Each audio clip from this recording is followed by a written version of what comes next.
Magandang gabi po sa inyong lahat. Ako po si June and welcome sa panibagong episode ng ating vlog.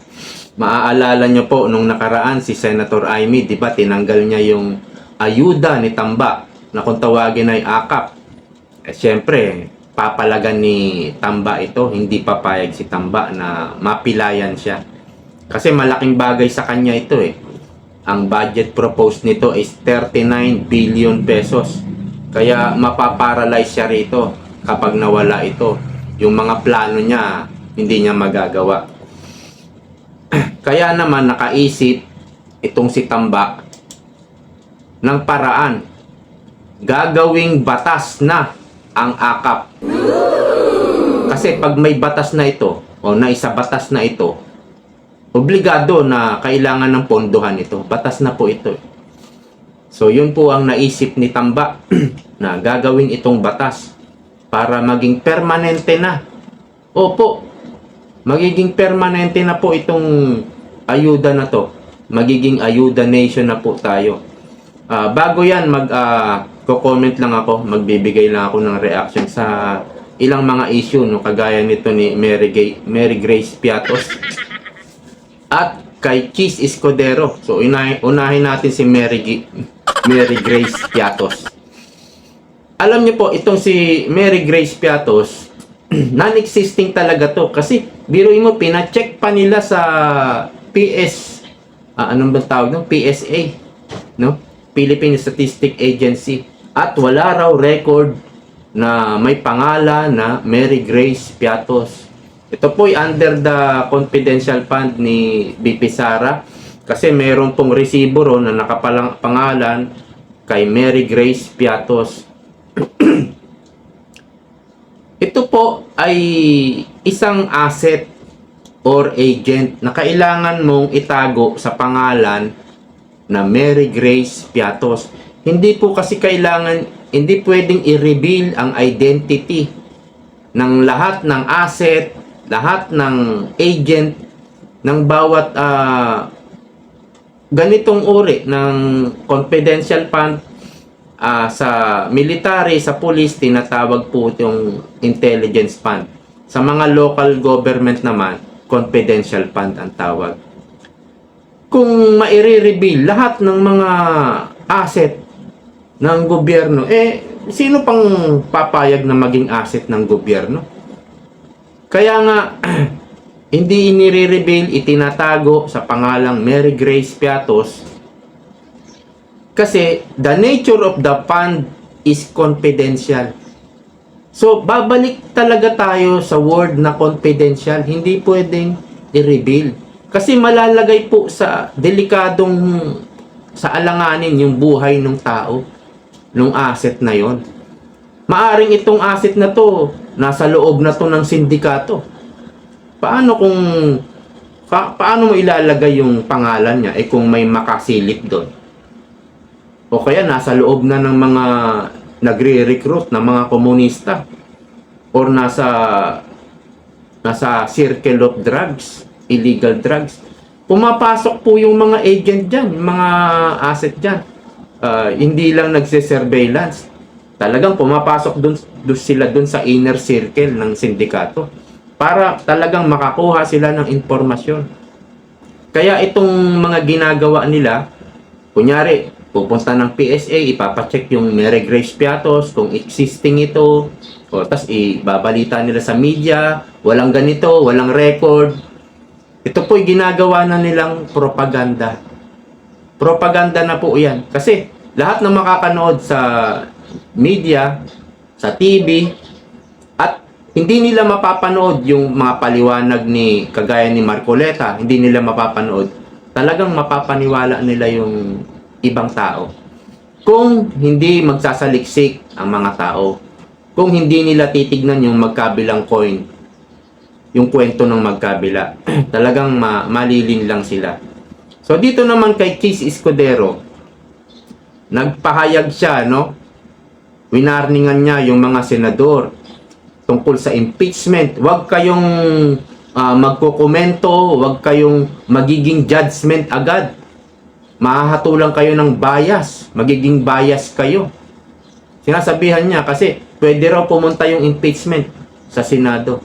Itong impeachment proceeding laban kay VP Sara. Naisip ko, ikaw nga itong banat ng banat kay VP Sara, Chis Escudero. O di ba nakaraan na i-vlog ko yan? Marami nang sinabi yan. Kay VP Sara, di ba? Nung nagwala si VP Sara, ano sinabi niya? Marami na po siyang banat kay VP Sara. Pero kung makapagsalita, akala mo wala siyang ginawa. Kaya mahirap po magtiwala sa yung magagaling magsalita. Mahirap po magtiwala sa mga ganyang taong politiko. Di ba tagal Bicol ka? Chis. Oh, si Senator Villanueva may isiniwalat na itong Bicol region nakatanggap ng nabigyan ng 62 billion pesos flood control budget noong 2023 at 2024. 2 taon, ang total po is 62 billion pesos. Taga Bicol ka. Binaha ang Bicol region. Anong ginagawa mo bilang Senate President? Hindi mo man lang kinalkal ng kinalkal yan, binusisi. Hindi mo kinwestiyon si Saldico na taga Bicol din. O nasaan ang malasakit nitong taong ito? Hindi ka ba naaawa sa mga namatayan doon sa baha sa inyo, sa Bicol? Hindi ka ba naaawa doon sa mga bahay na nalubog, na pinaghirapan ng OFW, nagpaalipin sa ibang bansa para makapundar ng bahay? Ayun, nasira lang sa baha. Yung mga tinatangay na sasakyan, hindi pa nga yata tapos hulugan yan eh. Pawis ang hirap at pawis pagod para makabili ka ng sasakyan, bahay. Pero dahil sa may budget naman, hindi na ipatupad, hindi na... Ayan po ang nangyari. Pero bilang Senate President at taga Bicol ka pa man din, ano ginawa mo? Yan lang mahirap sa sa mga magagaling lang magsalita. Mga taga Bicol, wag nyo nang iboto. Yung mga alam nyo na matik na yan, wag nyo na iboto. Okay, dito po ta sa topic natin sa AKAP. Noong nakaraan, di ba, inalis ni Senator Amy yung AKAP. Nag-react si Tamba. Sabi sa video, di ba? Papayag pa ba kayo? Kayo, papayag ba kayo? Oo, papayag ako. Alisin na yung AKAP na yan. Ikaw. Tatanggalin ng AKAP. Mawawala ang 39 billion pesos sa kamay mo. Bakit ko sinabing sa kamay niya? Kasi ito nakalagay, doon po sa AKAP, ito yung na-reveal sa Senado. This fund is directly goes to the office of the Speaker of the House. Yun po yung nakalagay sa AKAP. Napanood ko po yan sa Senado, sa hearing doon. Diretso po sa kamay yan ni Speaker. Ayan po yung nakalagay no? Napanood nyo ba yung bycam? Di ba? Media na. Hindi na closed door. Na isa publiko na. Salamat din sa mga sa mga senador na pumansin dito. At sa mga ilang media kagaya ni Ted Pilot, no? Maraming taon din po na hindi na isa publiko. Ngayon po ay nakapasok na yung media at televised na. Kaya palakpakan natin yung ibang senador na nag-request na kailangan makita ng publiko, no? Mayroon ng transparency, may accountability na. Pero ito po yung pinaka-crucial. Itong tinatawag na small committee. Alam nyo po, sa paggawa ng budget, mag-uumpisa yata sa lower house, sa Congress, tapos sa upper house, sa Senate, tapos magkakaroon ng BICAM, no? Ilang mga senador at congressman nandoon. Nakita na nga natin sa TV, marami rin din palang mga congressman at senator. At ang pinaka-pinali ay itong tinatawag na small committee. Mula rin po sa lower house and upper house, no? Ito pong small committee na to, 2 na lang. Dalawa na lang ang mag-uusap. So, mayroong isa, yung isa congressman, yung isa senador. No? Dati po, ay ganito po yan. Yung isang senador, ito po yung chairman ng Finance Committee. Yung isa namang congressman, ito po yung chairman ng Committee on Appropriation. Yung isang congressman na yon, na chairman ng Committee on Appropriation is Saldico. Okay? Nakaraan, siya po. At ngayong 2025 budget, siya rin po. Siya pa rin. Pero nung nakaraan, yung Finance Committee, chairman ay si Angara. Wala na po si Angara, nasa DepEd na. Okay? So, ang pumalit po kay Angara ay si Senator Grace po. Okay, so ang pinali, yung small committee na tinatawag, ang mag-uusap na lang po ay si Senator Grace po at si Saldico. No? Kaya natanong po yung mga senador, kagaya ni Ejercito, JBS Ejercito, sabi nila may tiwala daw sila kay Senator Grace po. Kumbaga, pagtiwalaan na rin natin si Senator Grace po. Kasi kung magkaroon man ng mga insertion, mga singit-singit, di ba, itong 2024 budget lumitaw na isiwalat yung mga singit-singit, no? Sa 2025 budget, kapag may nangyaring sinit-singitan dito sa pag-uusap nila ni Senator Grace po at Saldico, malalaman din po eh. Malalaman din po. Nakaraan, di ba, nagulat na lang yung ibang senador. Wala naman sa NEP, yung AKAP, biglang nagkaroon. Dito po yan sa Department of DSWD, no? Yung DPWH, nagulat na lang si Secretary Bonoan. Biglang nagkaroon ng proyekto na hindi naman alam nila kung ano yung proyekto na yon, hindi na, walang study, walang plano. Bago ka mag-propose ng budget, DPWH, di ba, construction yan. Bago ka mag-propose, may plano yan. May study yan. Bigla sila nagkaroon ng project, hindi naman nila alam. Yun na po yung mga singit-singit, no? No, nagulat din si Secretary Bonoan dun eh. Tapos sa DepEd, di ba? Yung sinabi ni BP Sara, yung 5 million, naging 15 million. Nadagdagan ng 10 million. So, yan po yung ginawa dati sa budget ng Pilipinas. Mga insertion. So, this time, magtiwala po tayo kay Senator Grace po. Pero alam nyo ba kung sino nagsimula ng insertion? Ang nagsimula ng mga insertion na yan, yung panahon nila Drilon, nila Gordon, ayan. Diyan po nag-umpisa yan, yung mga insertion na yan. Pero sa batas po, palagi nilang ginagawa yan. Yung bang, okay na yung batas. Pasado na. Nung pipirmahan na ng presidente, doon na, bago pirmahan. Siningitan na ng ibang batas. Ng ibang provision. Ganun po yung ginagawa nila Drilon. So, doon po nag-umpisa yung insertion. Sa 2024 General Appropriations Act, nakalusot ang sa pagpayag na gamitin ang pera ng PhilHealth members para sa ibang gastusin ng gobyerno na walang kinalaman sa health. So, nagulat na lang tayo, di ba? 90 billion, kinuha. Pero ang unang nagsiwalat nito, hindi ko po makakalimutan, ang dating Executive Secretary na si Vic Rodriguez. Siya po ang unang nagbulgar nito. Nung una, wala pang... Nung una ko narinig to, parang wala alam. Vlogger na lang po ang nag-ingay. Vlogger na lang. Kami na lang mga vlogger ang nag-ingay dito. Hanggang sa nakarating na, nakarating na sa buong mundo.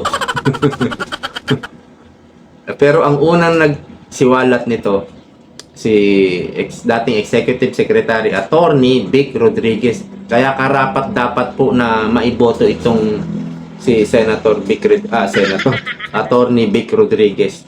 Dahil kahit wala na siya sa gobyerno, wala siyang takot, no? Na isiwalat ito. So, ngayon pa lang, nakitaan na natin ng tapang yung tao. Nakitaan na natin ng malasakit. Hindi dapat kunin ang perang yon dahil para sa mga members ito, sa mga contributors na kapag nangailangan tayo, meron sasaklolo sa atin. Kaya lang kinuha, ang laking pera no, 90 billion. Tapos, hindi na natin alam kung saan na napunta. At gagamitin yon sa hindi naman kaugnay sa health, sa kalusugan. Napakasaklap. Kaya lang, ang nag-aproba pala nito, ng provision dyan nga sa PhilHealth, ay BICAM din. Andun yung mga ibang senador. Ibig sabihin, naisahan sila ng Congress. Naisahan po yung ating mga senador. Kaya dito talagang nakikita natin meron naman silang ginagawa. Naisa publiko na nga yung BICAM. So, itong 90 billion PhilHealth na to, planado. Kasi una nilang ginawa, gumawa sila ng provision. Dinagdagan nila eh. Para pag kumuha sila, meron silang pinangahawakang batas. Ito, under the provision, may karapatan sila. Planado. Ang galing nila, no? Ang galing ni Tamba, no? Pagdating sa kabulustugan. So, dito naman sa AKAP, nagsagawa ng provision ang Congress, inaprubahan din ng mga senador na member ng BICAM na isingit ang 26.7 billion budget. Ito po yung 2024. Kung saan nagulat din sila, ito'y wala sa NEP, sa National Expenditure Program. Pagdating sa gaan, nandoon na. Nandoon na yung AKAP.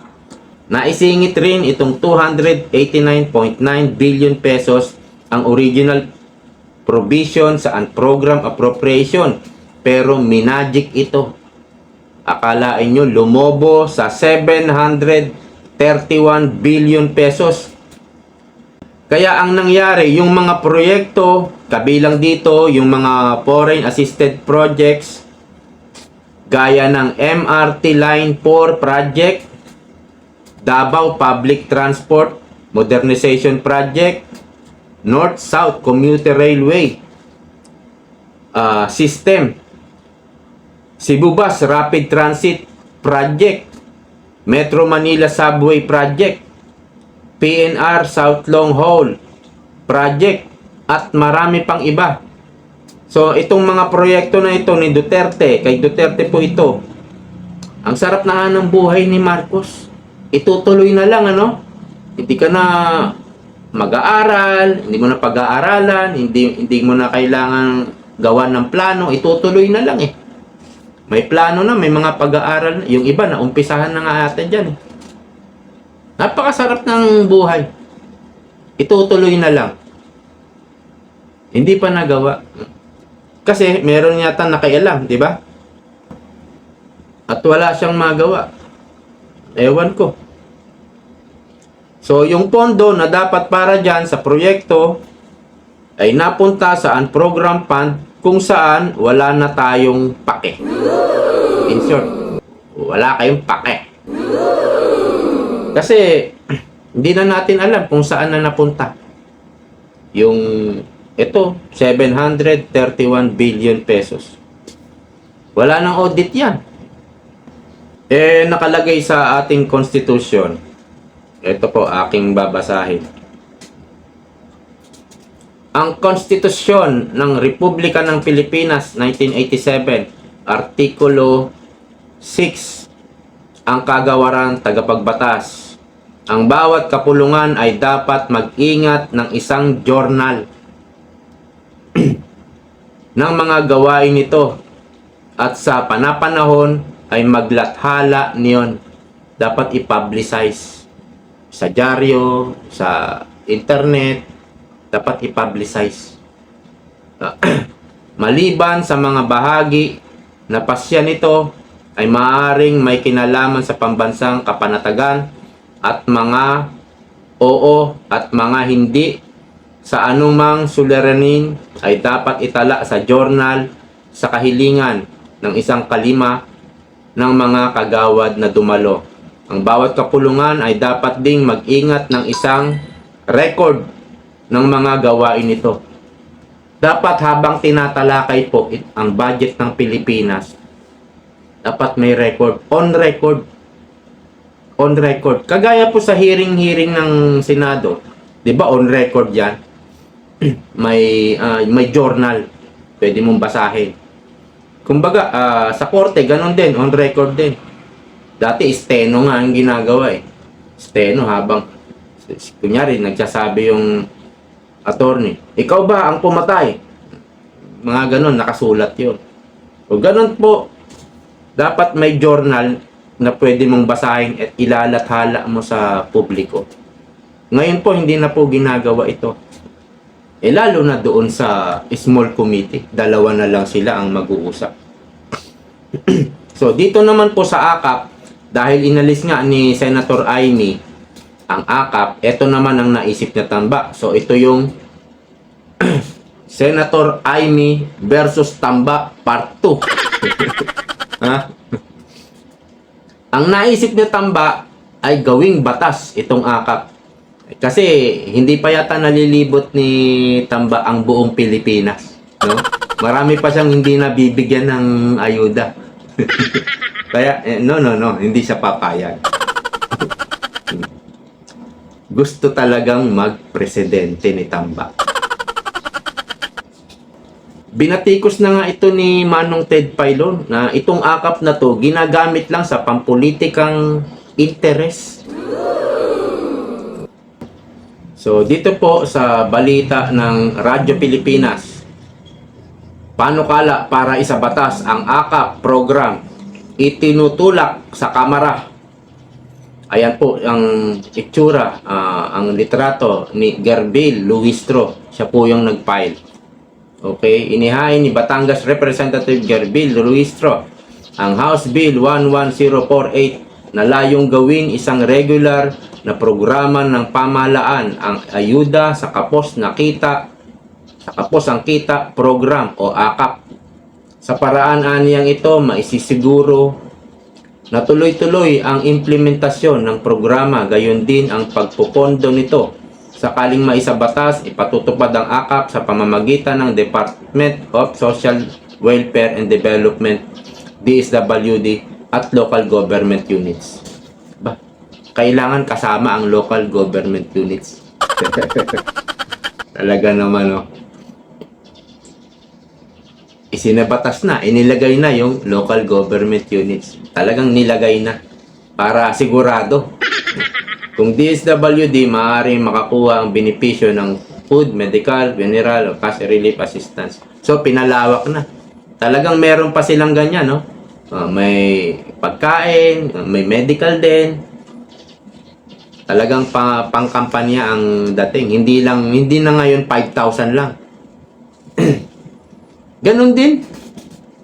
Ang dami na pong gumagawa niya sa AX na lang eh. Ginagawa din yan eh.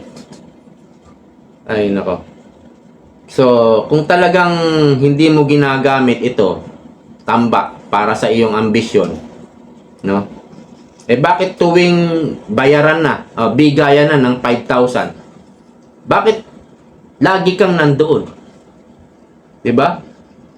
Kasi pwede naman na wala siya dun eh. Bakit gusto niya nandun siya? No, kung hindi mo ginagamit sa pampolitikang interest. No? Si BP Sara. Si BP Sara, siya ay isang vice president, ang trabaho niya ay kawang gawa. Bukod sa siya ay hahalili pag namatay ang presidente. Yan talaga yung trabaho ng Vice President, kawang gawa. Pero, kung minsan o madalas, may mga pamimigay ang OBP, pero wala siya. Nakikita natin sa Facebook, namimigay yung mga tauhan niya. So, pinapagawa niya lang sa tao niya. Hindi sa lahat ng oras, nandun si Vice President. Ikaw sa lahat ng oras, Tuwing mamimigay na, andun ka. Ang matindi pa nun, malaki pa yung gastos. May gastos po eh. Magre-rent ng space. Magre-rent ng mobile. May stage pa, may lights pa yan. No? Tables and chairs. Gastos. At syempre, baka may pa-cater pa. Gastos pa. Higit sa lahat, mayroong malaking tarpaulin. Ay hindi, bago pala entrance muna si Tamba. Pag entrance, may jingle song. Si Martin. Kakanta ng gano'n. Tapos may magpapa-selfie na isa. Isa lang. Isa lang nagpa-selfie. Pag akyat niya ron, sa stage, andun. May malaking screen. LED screen. Andun yung mukha niya. Ang laki rin. At syempre, yung tarpaulin hindi nawawala. Bakit laging may gano'n? Mamimigay ka lang naman ng 5,000. Diba? Obvious na obvious eh. Ginagamit pang kampanya.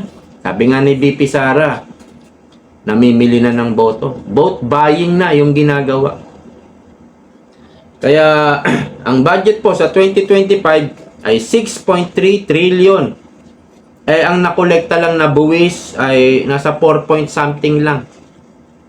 Parang 4.5 o 4 point something. So, para mo makumpleto itong 6.3 trillion, uutang po ang gobyerno ulit ng 1.5 trillion pesos. Kaya ang utang po ng Pilipinas ay aabot na sa 16 trillion mahigit.